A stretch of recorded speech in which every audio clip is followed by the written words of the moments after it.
Now we are going to discuss question number 6.5, and in this question it is given to you, answer the following. Clear?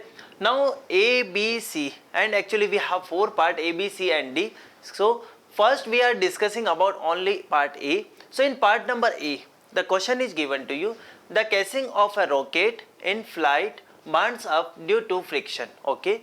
Now at what expense is the heat energy required for burning is obtained, the rocket or the atmosphere? So actually the situation is given to you. Let's suppose we have a rocket and that rocket is actually moving under the influence of a gravity. Clear? And definitely we know in the atmosphere we have friction, air friction is also there, and due to that friction we can see the casing of that rocket is actually burning. So question is asking to you from where that energy we are getting. We are getting that energy from atmosphere or we are getting that energy from rocket itself. So my dear student, actually we are getting that energy from rocket itself. How? Actually whenever casing is burning, it means we can see that mass of that rocket is actually decreasing, because definitely when casing is burning, it means mass is going, we can say that is mass is going obsolete, or we can say mass is going to be burned. Yes or no? So it means we can say that mass is actually converting into energy.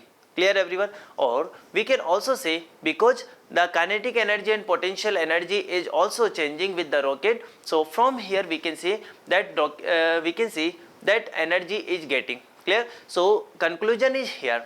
Conclusion is very simple.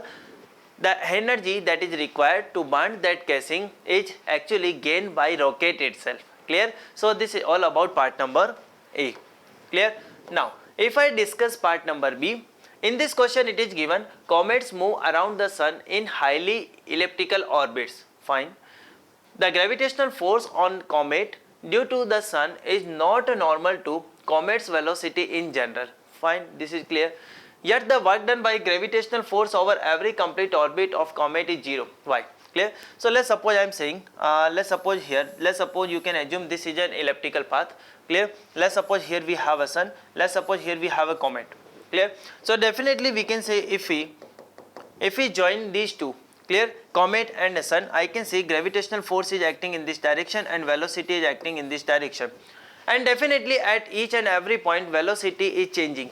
Clear? So now you can say, sir, at any time we will not find the force is perpendicular to velocity. Clear? How can we say work done is zero?